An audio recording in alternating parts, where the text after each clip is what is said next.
할렐루야. 우리 하나님 말씀 누가복음 10장 38절로 42절까지의 말씀을 교독하십시다. 누가복음 10장 38절부터 42절까지 먼저 읽겠습니다. 그들이 길 갈 때에 예수께서 한 마을에 들어가심에 마르나라 이름하는 한 여자가 자기 집으로 영접하더라.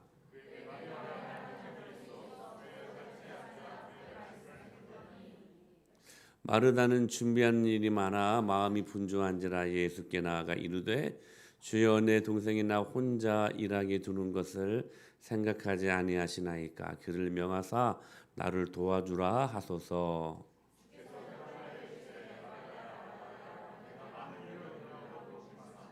같이 몇 가지만 하든지 혹은 한 가지만이라도 족하니라. 마리아는 이 좋은 편을 택하였으니 빼앗기지 아니하리라 하시니라. 아멘. 할렐루야. 시편 33편에 보게 되면 이런 말씀이 있습니다. 같이 한번 읽어볼까요? 시작. 여호와께서 나라들의 계획을 폐하시며 민족들의 사상을 무효하게 하시는도다. 이 말씀을 보면 나라들이 계획을 세웁니다. 그렇죠? 한 나라를 잘 운영하려면 대통령 머리 안에 계획이 있어야 되고 여러 가지 많은 기관들을 통해서 그 계획이 흘러가야 되고, 그렇죠? 계획이 있어야죠. 그리고 또 뭐라고 말씀하시죠? 민족들은 사상, 생각한다는 거예요. 그러니까 같은 말인데 지금 뜻을 조금만 달리한 것입니다. 그러니까 나라들은 계획을 세우고 민족들도 생각을 하게 한다는 것이죠. 근데 문제는 뭐냐면 세상 나라는 그들이 생각하는 계획과 그들이 생각하는 모든 생각들이 하나님과 반대입니다. 이 문제는 이거라는 거죠. 철저히 그들은 하나님의 뜻과 대적하는 계획, 대적하는 생각들을 많이 하는 그러한 특징을 갖고 있다는 것입니다. 여러분, 이 세대가 인본주의라는 큰 피치하에 여러 가지 하나님과 반대되는 사상들이 얼마나 많이 성행을 합니까? 혼전, 순결은 아예 이제는 완전히 그 개념이 없어져 버렸고, 불과 몇 년 사이에 사단이 우리의 생각을 완전히 잠식시켜 버렸어요. 동성애 때문에 또 골몰을 앓고 있는데 세상 사람 인본주의 사고방식의 나라들의 계획은 인권한이라고 여러분 동성애를 이제는 찬성하는 나라들로 모든 나라들이 거의 다 변하지 않았습니까? 우리나라에서는 간통죄도 죄가 아니고 그리고 낙태하는 것도 이제는 죄가 아닌 걸로 하나님의 뜻과 전혀 반대되는 계획과 생각들을 굉장히 많이 한다는 사실이에요. 그런데 하나님은 살아계십니다. 지들이 아무리 찢고 까불고 계획 세우고 아무리 그렇게 해도 여호와께서 나라들의 계획을 폐하시며 역사를 주관하신 하나님, 민족들의 사상을 무효하게 하시도다. 이게 세상이 막 모든 것들을 정복하고 이기는 것처럼 보여도 하나님 살아계신다는 거예요. 나라들의 계획을 폐하시며. 이게 까불지 말라는 말이야. 민족들의 사상을 무효하게 하신다. 사람의 계획과 생각은 여러분 그 유효기간이 너무나 짧지 않습니까? 마지막은 그런데 결국 헛된 것이고 연기처럼 사라져버립니다. 그러나 11절에 하나님의 계획과 생각은 영원하십니다. 여호와의 계획은 영원히 서고 그의 생각은 대대에 이르리로다. 할렐루야. 여러분, 그러므로 이미 모든 전쟁에서 이기신 예수 그리스도의 부활의 놀라운 능력으로 위축되지 말고 할렐루야, 당당하게 말씀 앞에 세워져가는 저와 여러분이 될 수 있게 되길 축복합니다. 그러므로 이런 의미에서 하나님의 생각과 하나님의 계획을 통째로 받아들인 민족이 있었어요. 바로 그 민족이 이스라엘 민족입니다. 그런데 중요한 것, 신약 성경에서는 또 신약 시대에서는 새 이스라엘이 있습니다. 바로 저와 여러분들입니다. 그러므로 저와 여러분들 역시 하나님의 생각과 하나님의 계획을 통째로 받아들여야 돼요. 그래야 명문가정 돼요. 아멘. 그래야 영광이 가득한 강력한 교회가 될 수 있습니다. 이런 사람들은 생각대로 돼요. 무슨 말이냐면 이건 자기 생각이 아니야. 통로가 되는 거예요. 통로가. 하나님의 계획과 생각 속에 자기가 녹아든 거야. 이 은혜가 임하게 되길 축복합니다. 하나님의 뜻이 이루어지듯이 자기 생각이 그 통로 안에서 이루어지게 되는 거예요. 할렐루야. 그러므로 중요한 거, 하나님의 반대편에 서지 마십시오. 하나님 반대편에 서지 말라는 거. 하나님과 줄다리기 하지 말라는 거예요. 줄다리기는 반대편에 서 있다는 거야. 그렇지 않습니까? 줄다리기 하려면 반대편이 있어야 되잖아요. 여러분, 사랑한다고 하면서도 반대편에 사는 사람들이 있어요. 교회를 다니면서도 반대편에 서는 사람들이 있어요. 온갖 교회를 향하여 악담과 때로는 분노를 교회를 다니는 사람들 속에서도 있을 수 있어요. 그때 관계가 깨지고 나중에는 후회하죠. 사단에게 여러분 속는 것 아니겠습니까? 어리석은 일이에요.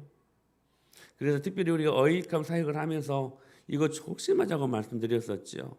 여러분, 그 사단의 공격의 대상이 내가 되지 않게 되기를 축복합니다. 할렐루야. 그러니까 내 삶의 큰 영역에서 혹시 내가 하나님 반대편에 서 있지 않는가 점검하셔야 돼요. 그리고 통째로 하나님 편에 서는 것으로 여러분의 모든 인생을 여러분 재편하십시오. 그때 우리가 강력한 인생을 살 수 있게 된다는 것입니다.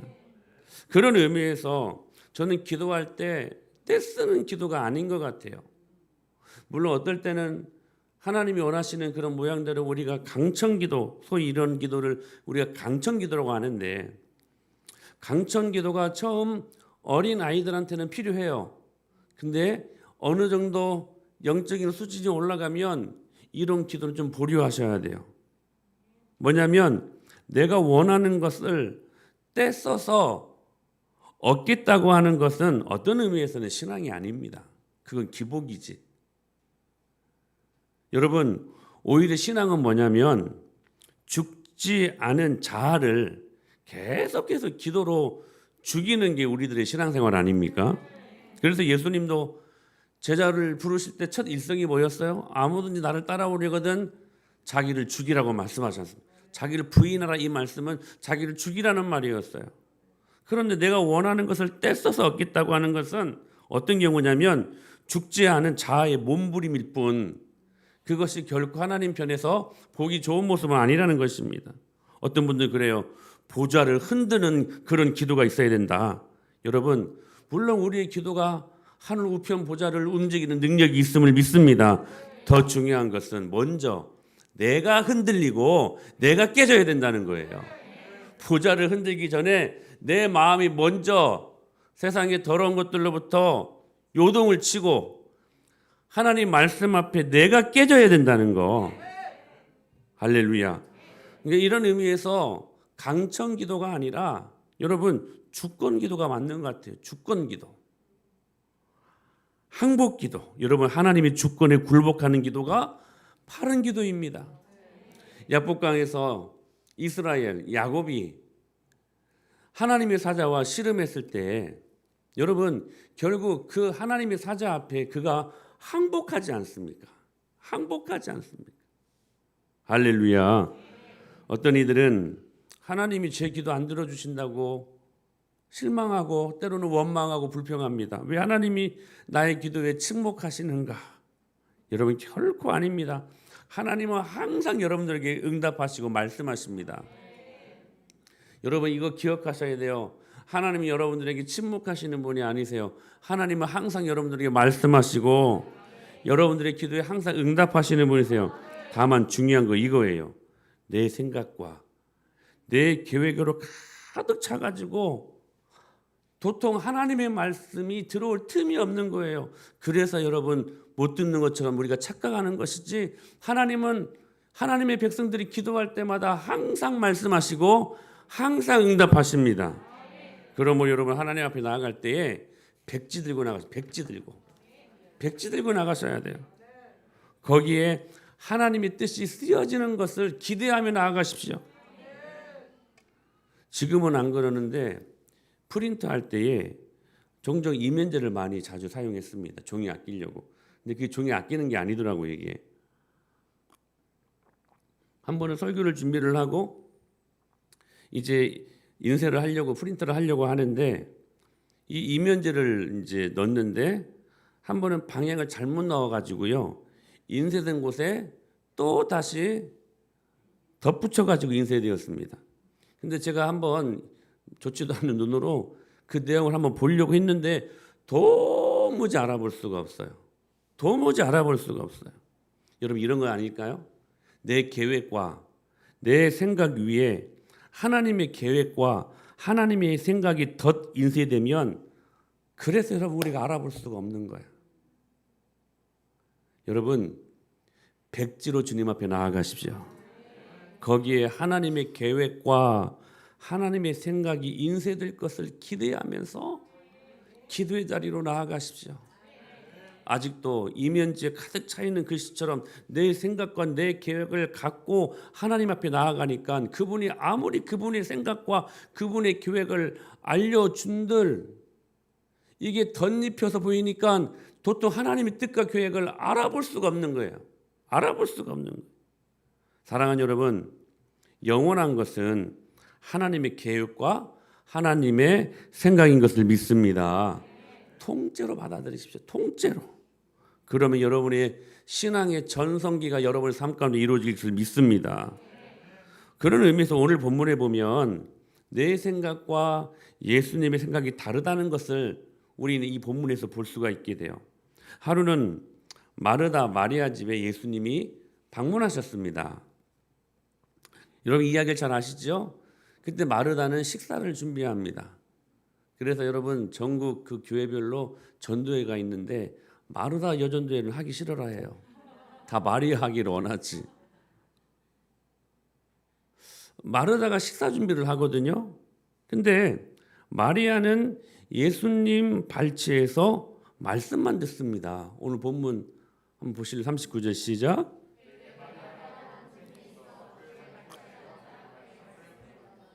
좀 덥지 않아요? 좀 온도를 내리고 강도를 좀 높였으면 좋겠어요. 자 보세요. 마르다는 식사를 준비하고요. 마리아는 예수님 발 밑에서 그냥 말씀만 듣고 있어요. 말씀만 듣고 있어요. 근데 마르다가 시험 들었어. 마르다는 열심히 일하고 있는데 마리아는 그냥 가만히 앉아가지고 말똥말똥 예수님 쳐다보면서 말씀만 듣고 있는 거예요. 그래서 마르다가 직접 마리아에게 가서 말할 수 있지 않았겠습니까? 그런데 그렇게 하지 않고 예수님께 오히려 도움을 청합니다. 뭐라고 말씀하세요? 40절에 시작. 마음이 분주한지라 예수께 나아가 이르되 주여 내 동생이 나 혼자 일하게 두는 것을 생각하지 아니하시나이까 그를 명하사 나를 도와주라 하소서. 좀 도와달라고 좀 이야기 좀 해주세요. 이렇게 말한 거예요 지금. 여러분 이게 마르다의 생각이었어요. 이것이 마르다가 생각했던 어떻게 하면 예수님을 잘 섬길 것인가에 대한 마르다의 생각이었어요. 그런데 예수님의 생각은 달랐죠. 무엇이었습니까? 무척 열심히 일하는 것도 중요한데 무척 섬기는 것도 중요한데 더 중요한 것은 예수님은 발 밑에서 당신의 말씀을 듣는 마리아가 더 예뻤던 거예요. 목회를 하다 보면 여러분 가장 예뻐 보이는 성도가 누군 줄 아세요? 설교할 때 눈 초롱초롱 뜨고 진짜 말씀이 이렇게 선포되면 그 말씀이 눈으로 들어가고 그 말씀이 귀로 들어가고 그 말씀이 입으로 들어가고 하는 성도가 제일 예쁩니다. 제가 저만 그런가 싶어가지고 노예 가서 선배 목사님들 물어봤어요. 다 그런데요. 그런데요, 그렇게 말씀을 잘 듣고 은혜 받는 사람들이 한결같이 어김없이 말해요. 다 복받더라는 거예요. 여러분 기억하셔야 돼요. 모든 복의 근원은 말씀에서부터 시작됩니다. 여러분 말씀 잘 들으셔야 돼요. 말씀 잘 들으셔야 돼요. 자 보세요. 다시 마르다의 베스트는 음식 준비하는 거였어요. 행위였어요. 그런데 예수님의 베스트, 우리들의 요구하시는 그 자매들에게 요구하시는 베스트는 뭐였냐면 관계였어요. 관계. 말씀을 통한 하나님 아버지와의 1대1의 관계. 지금 자기는 무척 열심히 일하고 있습니다. 그런데 마리아는 놀고 있다는 거예요. 사람은 두 가지 욕구가 있대요. 뭐냐면 자신을 드러내고자 하는 욕구와 상대를 깎아내리는 욕구가 있대요. 근데 이 마르다의 행동에서 이 두 가지가 다 보이는 거예요. 사실 이 두 가지는 같이 다닙니다. 쌍둥이, 쌍둥이. 자기 자랑 많은 사람은 남 비판도 많아요. 여러분 주위에 한번 잘 보세요. 자랑 많이 하는 사람들은 남 비판도 많이 합니다. 지독하게 남 비판하는 사람들은 자기 자랑도 많다는 거예요.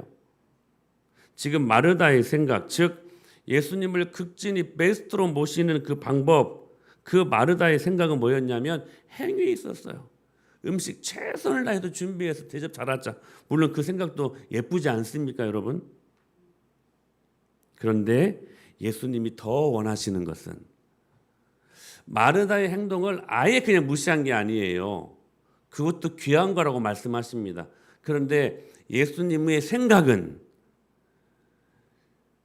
뭐였냐면 관계예요, 관계. 그러니까 doing이 아니라 being에 있었다는 거예요. 행위가 아니라 본질에 있는 거예요. 그 본질이 뭐냐면 하나님과의 1대1의 관계라는 거예요.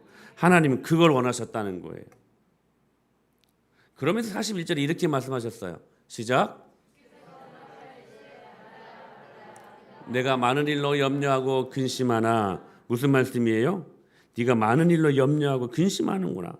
그러나 몇 가지, 그 다음 말씀 42절 시작. 주께서 대답하여 이르시되 마르다야 마르다야 염려하고 근심하나 몇 가지만 하든지 혹은 한 가지만이라도 족하니라. 아멘. 염려, 네가 근심하는 거 보니까 네 마음이 복잡하구나. 네 마음이 복잡하구나. 예수님이 마르다의 마음을 보신 거예요. 통찰력 있게 보신 거예요. 마르다의 마음 안에 지금 복잡함이 있었어요. 여러분 제가 말씀드렸죠. 신앙생활 잘하는 사람들은 의외로 단순하게 산다고. 여러분 단순해지십시오. 여러분 민감할 때 민감하지 마시고요. 둔감할 때 여러분 둔감하십시오. 말 헷갈리나?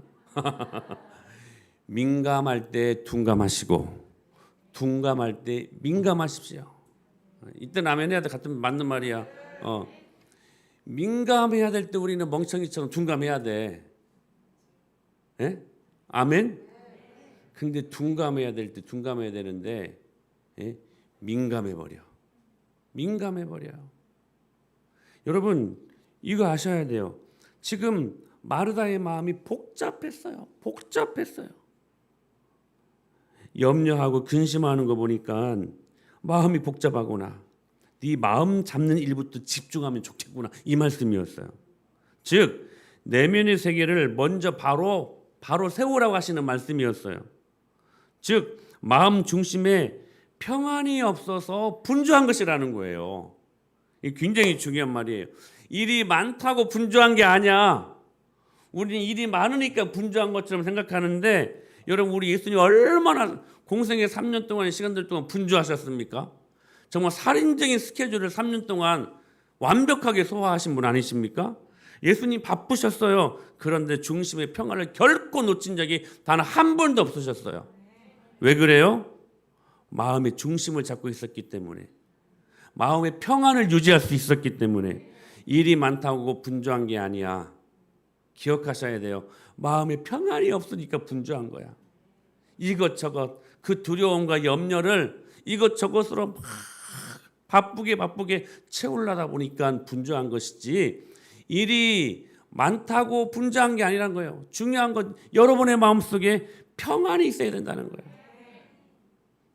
마르다의 문제는 마리아가 아니었어요. 자신 내면의 문제였다는 거. 말씀이 없으니까 자기 생각이, 말씀이 없으니까 자기 뜻이 중심을 흔들어 버린 거예요. 중심의 흔들림이 이러한 분주함으로 오히려 지금 이 뉘앙스가요, 예수님에게 좀 짜증내는 뉘앙스예요. 이게 여러분, 하나님께 짜증내버리는 거예요. 지금 이게 여러분 기억하셔야 돼요. 중심의 평안, 내면의 질서가 어디에서 옵니까? 기억하셔야 돼요. 말씀에서 옵니다. 마리아가 그걸 선택한 거예요. 사랑하는 여러분, 자기 생각이 아니라 말씀에서 내면의 질서가 바로 잡힌다는 거, 말씀에서 내 내면의 중심의 평안을 여러분 내가 잃을 수 있다는 거. 그러니까 마리아의 강점은 뭐였냐면 중심의 평안이 있었다는 거. 왜 그래요? 왜 그래요? 말씀을 들었기 때문에.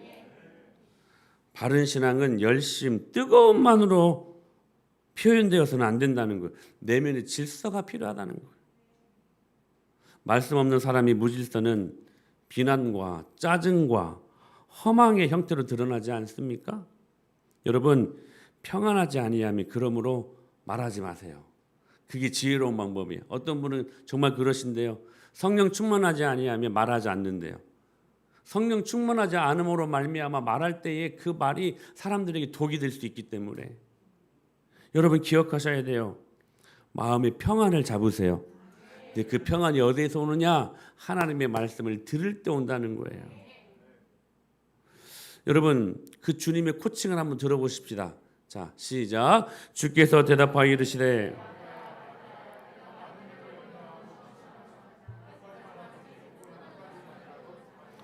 마리아는 이 좋은 편을 택하였으니 빼앗기지 아니하리라 하시니.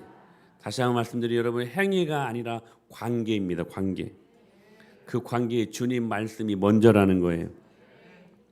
여러분, 우리 모두가 지금 42명의 우리 참가자뿐만 아니라 남아서 기도해 주시는 분들도 지금 모두가 아울리치 사역으로 모두 열심으로 지금 섬기고 있습니다.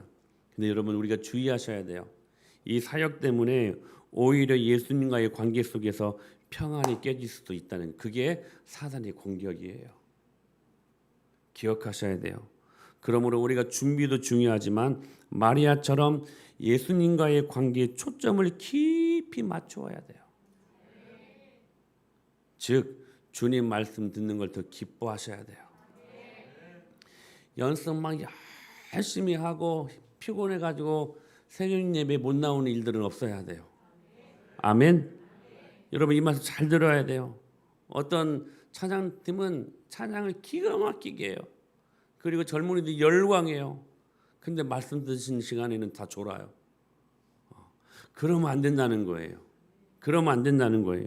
여러분, 주님을 예배하는 것이 더 기뻐야 됩니다.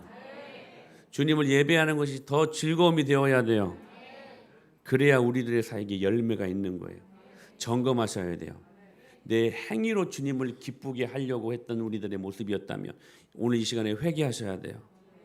본질로 하나님의 일대의 관계 속에서 먼저 하나님의 말씀 안에 그 관계를 바르게 정립하고 그 주님과의 친밀한 관계를 유지함으로 말미암아 그 다음에 일어나는 행위는 너무 자연스러운 거야. 율법적인 관계가 아니라 복음적인 관계가 되어야 돼요. 제가 언젠가 여러분 그 꽃다발, 구원의 꽃다발 비유 말씀드렸었죠.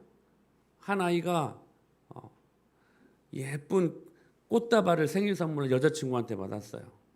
너무 기분이 좋았어요. 엄마한테 자랑하고 싶고 아빠한테 자랑하고 싶고.